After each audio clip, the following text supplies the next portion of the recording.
Hello and welcome to the New York Empire podcast presented by the Greatest Ultimate Bag. I'm Dan Hilton. He's Matt Pippin, Auletta, and we are talking all about the Empire's West Coast road trip. Wins number 25 and 26 in a row, 2 victories, and a major statement. So let's get into it. Matt, I guess how you doing? But we got a lot to do today, so I hope you're doing well. Yeah, I'm great. I'm actually in the basement. We got some rainy weather. Kids are home. Dogs are home. So a little crazy. Kind of feel like Babbitt, just working out in the basement. Without the concrete, I'm hoping. But all right, Yeah. we are going to talk about Jeff Babbitt today, believe it or not. So starting with the 1915 win over the Colorado Summit, a game where the Empire were down 7-6 at the half. Now, Pippin, I was there on both sidelines for the game. I was on Colorado's sideline while they were doing well in the first half, so those are good vibes. I was on the Empire sideline for the second half when they were doing well, so good vibes there. I can't take any negative stuff. But I do have my stuff. I do have the things I learned from that game. But what was your impressions of that one watching from home? You could tell Colorado has a very good team. They have a lot of very good athletes. What they were missing was maybe just either AUDL experience or just a little bit of poise at times. And you could just tell that at the end of the game, the depth also hurt them a little bit. The Empire depth just did what it does, and towards the end of the game, like, it wasn't really in doubt after a bit. You just knew Empire were coming.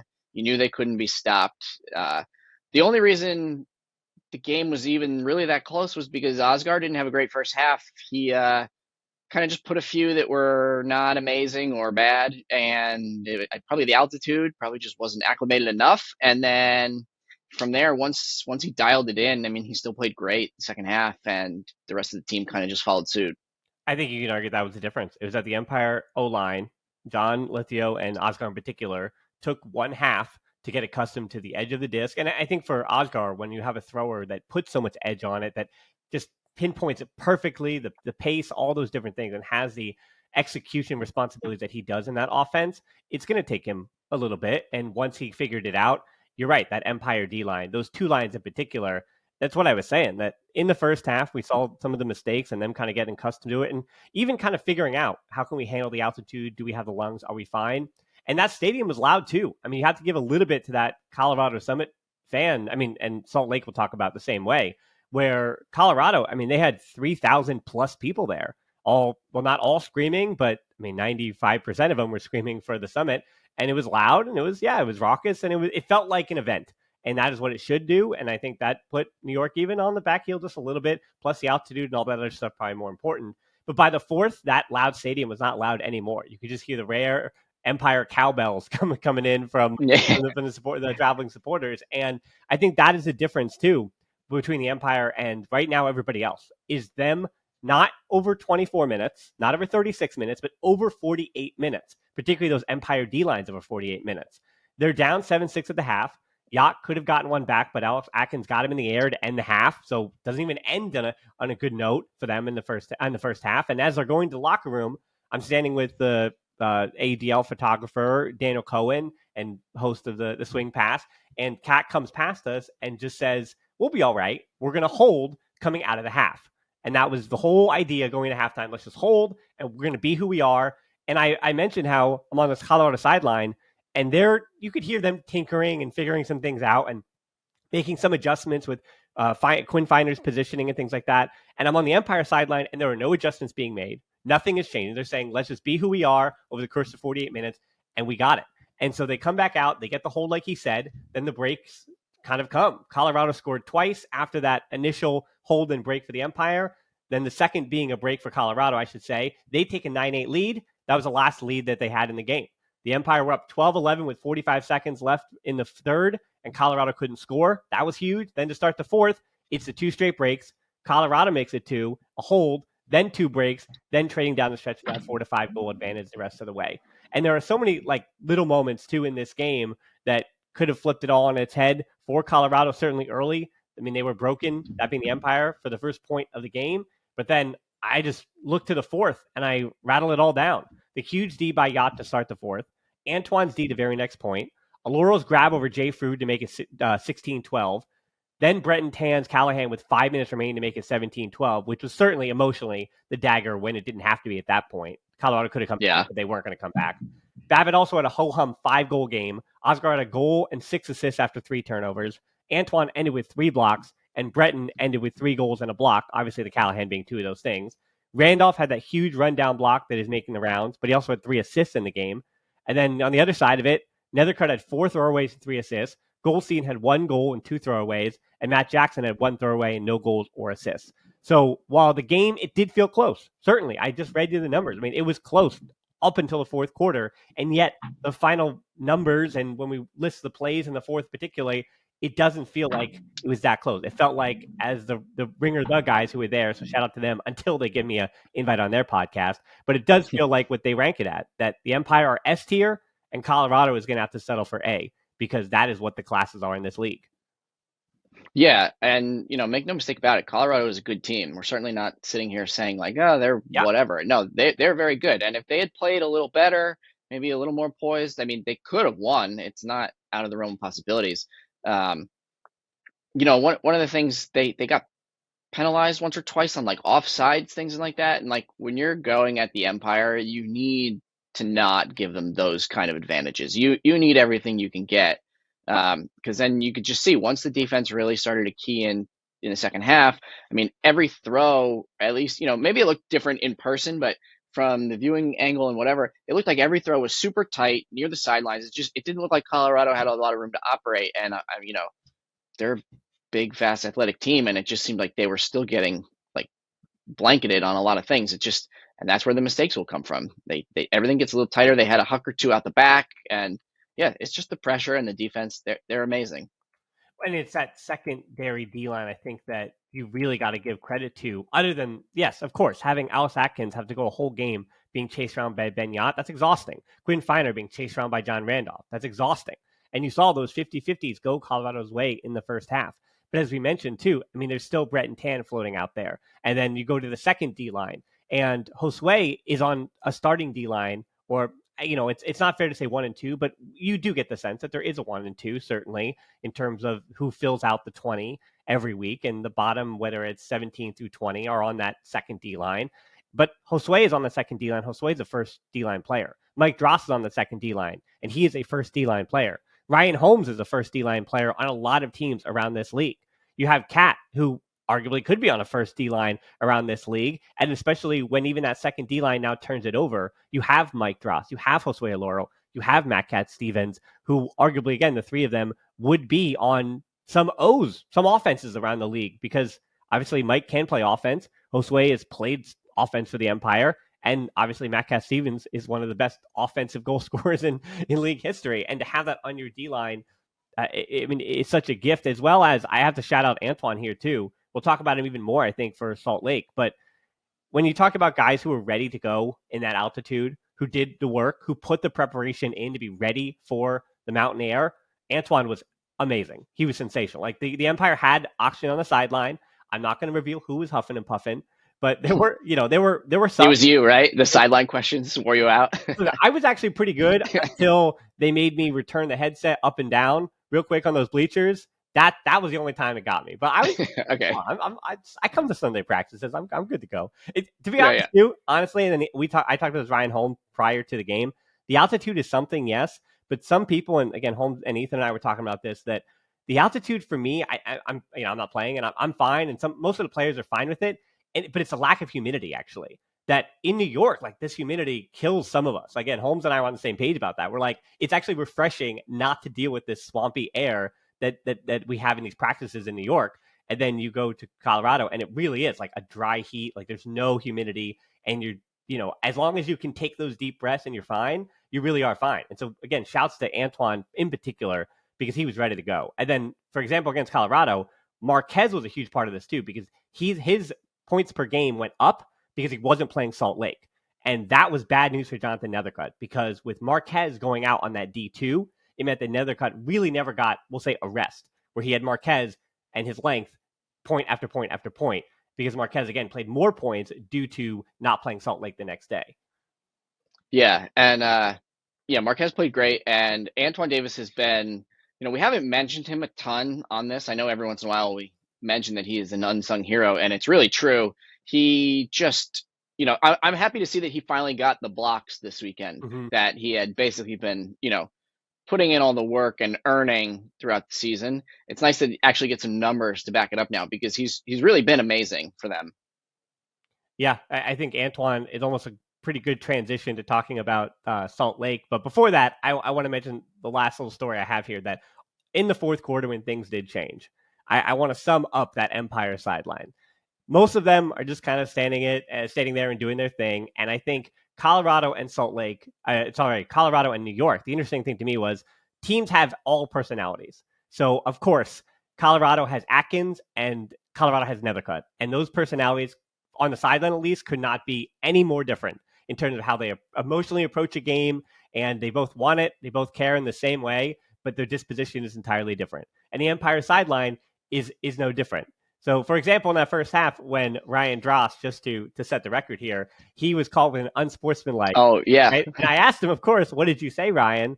And he actually didn't say anything. It was the fact that he was 10 yards onto the field that was the problem. And he was so far onto the field that he couldn't get back in time after the warning. So the ref kind of knew when he warned him, he was about to hit him with it because he was 10 yards on the field during play. So, I mean, I don't know, lesson to be learned. But anyway, Ryan, I mean, he has that fire in him. Mike has that fire in him the next day. But I think summing up what the Empire brought to that game on the sideline in the fourth was a quote by Ben Yacht. And it's kind of a quote, kind of a yell. He just screamed, "I love winning. I love winning so much." And then he just visually screamed, pumping the air, just screaming, right? And you can see his teammates, even the quieter ones, not to even feed off it, but it's helpful, I think, honestly, to have Jack, who got really knocked around in this game with some pretty nasty stuff there. But anyway, Jack, That was a bad bid. it was That a was a bad bid. terrible bid. Yeah. So Jack takes so much attention from their D lines, and then as far as the trash talk and everything, Antoine and Yacht and Babbitt, they are a shield for everybody else, even if they don't want to be. Like the other guys don't have to worry about it; they can just go out and play ultimate because you have Yacht just taking it all. Like give him the booze, give him everything. Same thing with Babbitt. Exactly. It's, I mean, Yeah. again, same thing with Babbitt. Like you could see Colorado in that first half, they were talking, and maybe they shouldn't have been because it's like, I mean, Babbitt doesn't really celebrate, doesn't really do much. But He's good. He got to flex. I feel like that's more for his own team and his fans than it is against Colorado. But he did have one in the end of that first half. He caught it at the cone. Then he kind of runs to the Empire sideline with the disc, then comes back and puts it down. And for Babbitt, that's a whole thing, right? Like that's that's about as crazy as he gets. But anyway, as I said, no one admitted it to me, but I know vibes too as we transition to Salt Lake. And honestly, the Empire were collectively concerned about the shred heading into the weekend. I think the summit things could have happened, but I think they were honestly a little concerned about what the shred game was going to be. But then talking to Oscar after the game and hearing from the players on the side in the fourth, that second half against Colorado made them feel like they figured it out. The altitude, the way the disc kind of just dies there in the mountains, the necessary edge you have to put on it, and whether they had the legs or not, you saw that road trip apprehension that they had when I talked to them pregame. All of that turned into confidence for the next night, and then the next night, Salt Lake kind of saw that confidence, especially even early on. The next night came, 23-19 win followed.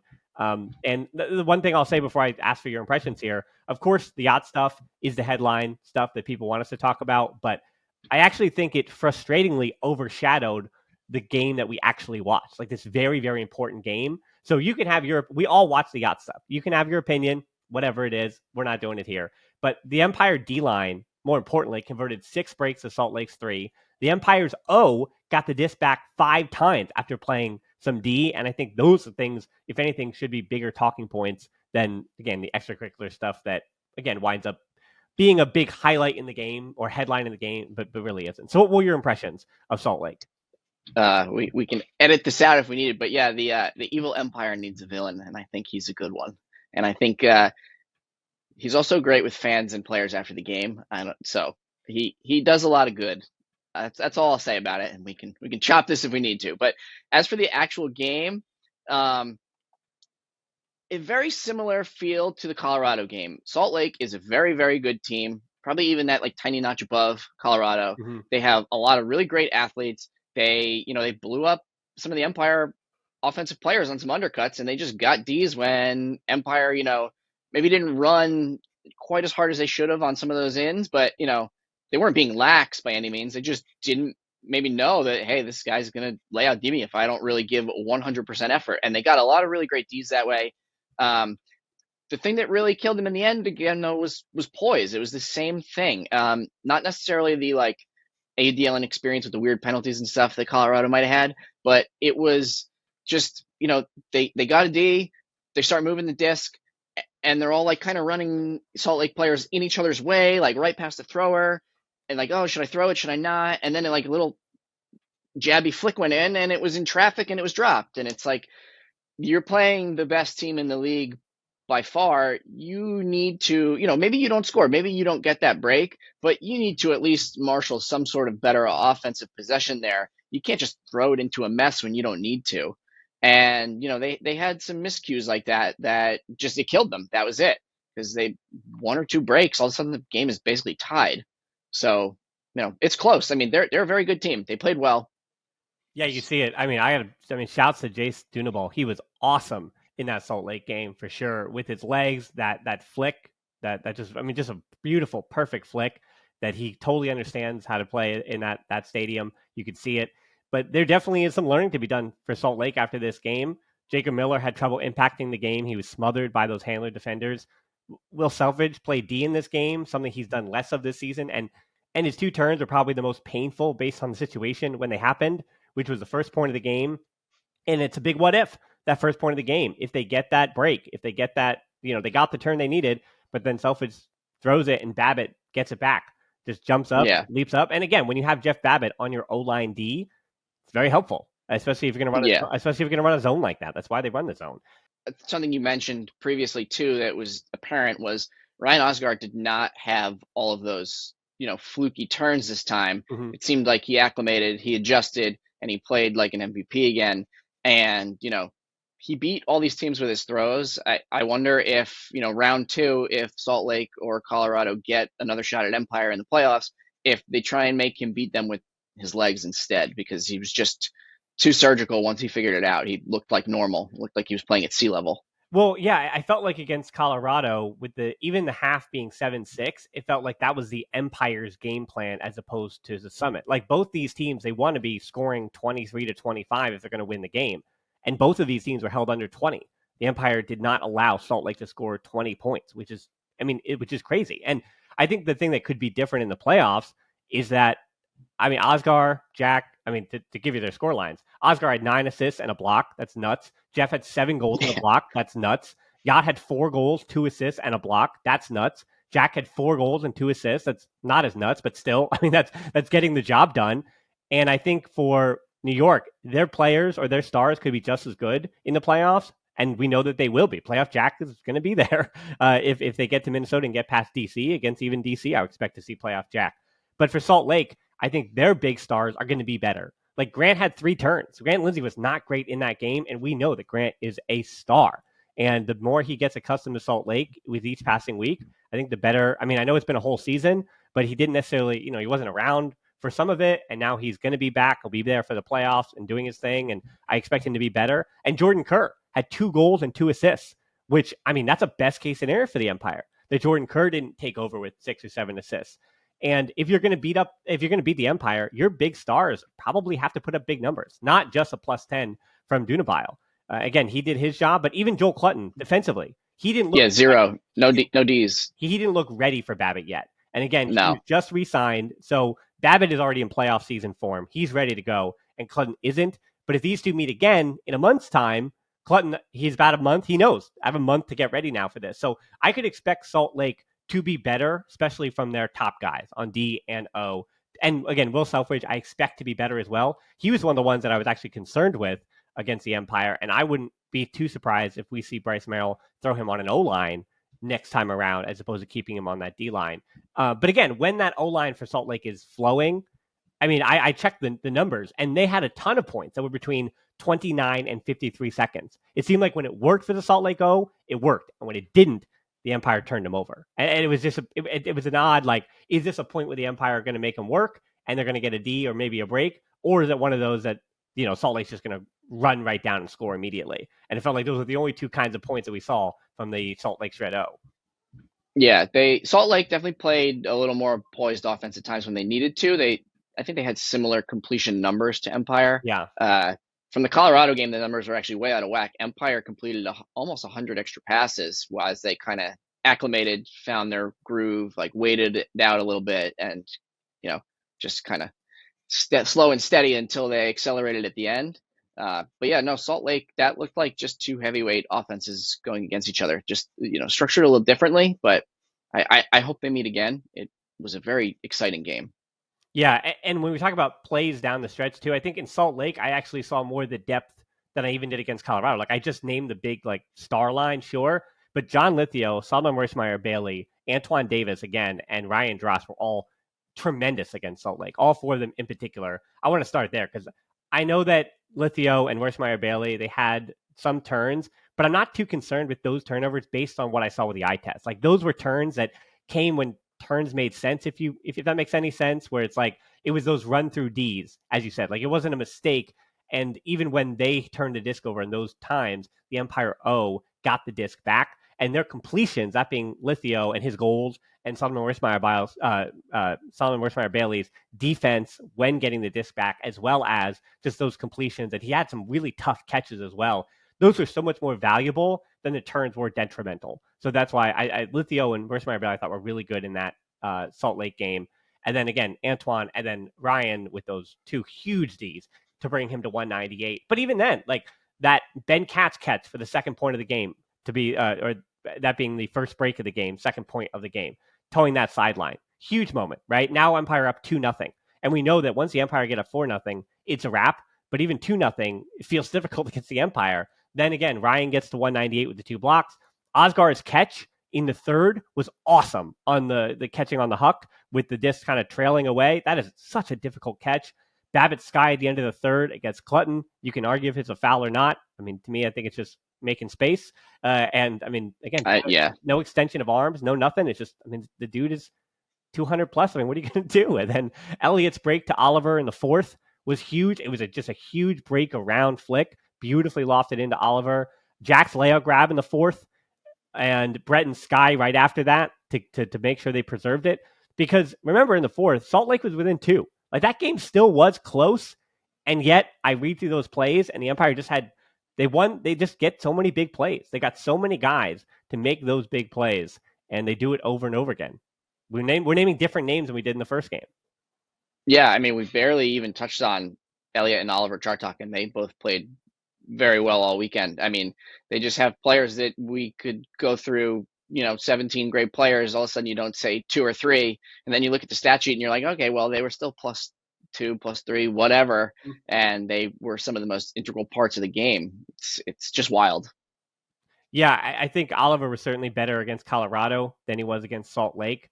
And I think for Salt Lake, they really did kind of key in on Oliver, where they said, hey, we're going to force middle for Oliver, and that's really when we're going to lay out. I mean, that's when we're going to go for it. We're going to go for those turns. And they did get a few. They did put him under pressure, and Ollie did have some turns that he usually doesn't have and didn't have against Colorado. But again, a reminder, too, that the Empire without Charles Weinberg, and there was absolutely no excuse there whatsoever. No excuse. We're missing one of their regular O-line starters, and Oliver was just that other O-line starter, and that is what you have when you can go 8 or 9 deep, as the Empire O-line does.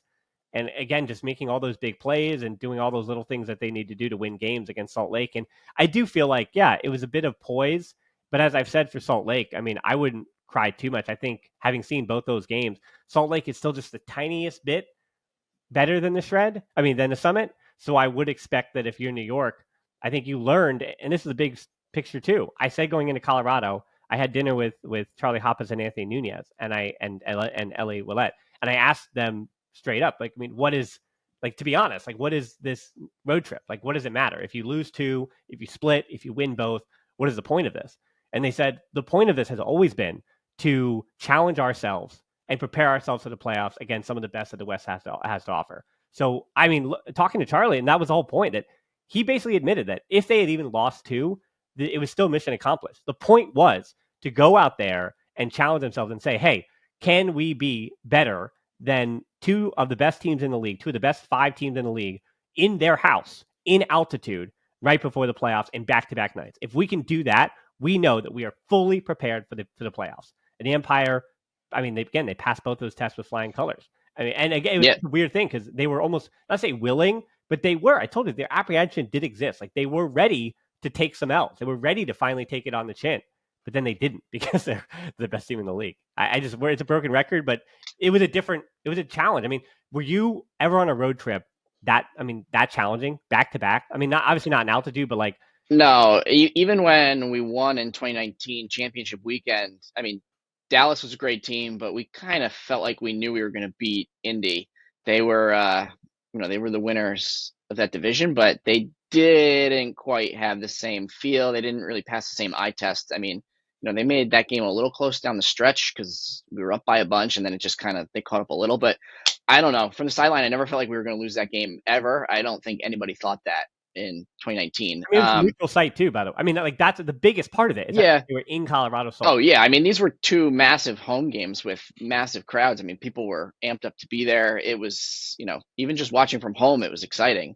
Mm-hmm. No, I mean, this is probably the best 2-game road trip a team has ever had. And, to still be undefeated, I mean, they just did this road trip. They've played DC twice. They've played Atlanta. I mean, this will probably be the best season ever if they go undefeated again. I mean, I think it eclipses the other two. They're just racking up more wins in harder locations against better talent. It's just super impressive.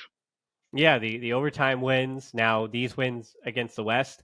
And certainly, yeah, DC, they just have to get over that hump. Or Boston, who knows? I mean, Boston could really shock DC. And Boston has had their best season in their franchise history. But there is one more home game left. We're not going to preview it too much. It is Montreal, who have lost 15 straight games. It is the Empire, who have won 26 straight games. Unfortunately, I'll break news here that the Dross are unavailable for that one. So we will not be hitting 200 against Montreal. We're going to have to wait before both potentially can reach it against DC in the playoffs or Boston in the playoffs. I got to get used to saying Boston or DC in the playoffs. Yeah, hopefully the Dross will be racking up lots of Ds at Masters Nationals with me, and we'll win some other stuff instead. But yeah, so they both 198. Who do you think gets those two in the playoffs first? I mean, the goals per game since 2014, blocks per game since 2014 tells you that it's Ryan. All indications are that it should be Ryan. It's taken Mike a little bit longer to get there in terms of just, again, the pace after those 42 in 2013. So I think the fair money is on Ryan. He also plays about 2 points a game more than Mike based on the rotations and things. So again, the easy money would be on Ryan. But I mean, it's again, perfect synergy if they get it at the same time. I think that's at every Ryan's also been playing slightly more on the people that get longer throws thrown to them, I feel like. So there's a little more time for him to adjust and get some of those Ds. It's a little tougher for the position Mike's been in. Well, I always say that, like, up from the booth too, I actually, other than the number gives it away, 80 and 16, I actually find it pretty easy to figure out which brother it was, because Ryan's Ds come, as you mentioned, on those long strides, a lot of times on those layout unders, and having made some kind of, again, his receivers trying to get some big yardage. Where Mike's blocks, even this season, are coming on resets or on a swing that gets caught up in the air, and the blocks they're getting and the way they're getting them are just different. And so I think it winds up being easier for me to kind of know. I mean, obviously only one of them on the field. And I have to say, since we're 30 minutes into this or whatever it is, that one of the highlights of Salt Lake was that the officials out there let Ryan wear his neon green build old Empire hat, which is, I mean, this is a really behind the scenes thing. It's the smelliest hat I've ever smelled in any Ultimate place ever, professional or not. It is the smell. All right. If I can get my hands on it this weekend, I will throw it in a washing machine at the hotel.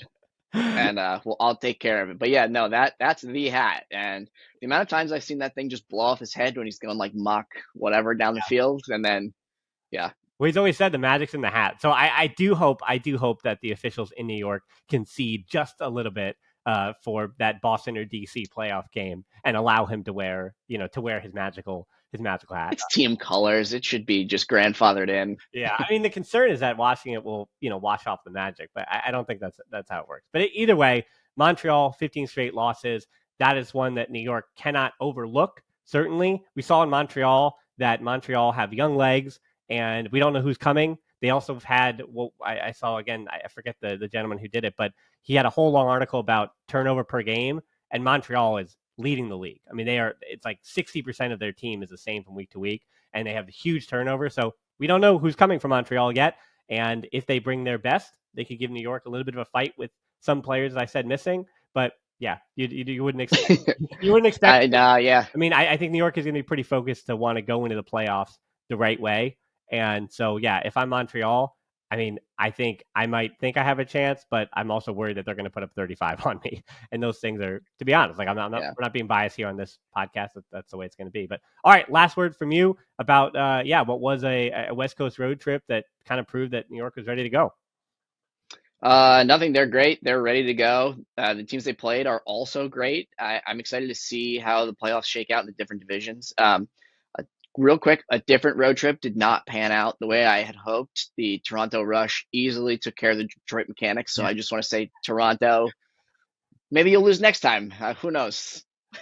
Yeah, unfortunately for Detroit. Yeah, Toronto was able to preserve their own history. Because again, I think you have to, you have to give up some of those titles if you lose to Detroit. I've heard, it's at least one. But all right, so good luck to you in Colorado next week. Again, I think the Empire pretty biased on which Masters Nationals team they're rooting for. But other than that, again, yes, New York against Montreal, Joseph F. Field, 7 p.m. on Saturday. As we always say, we'll see you there.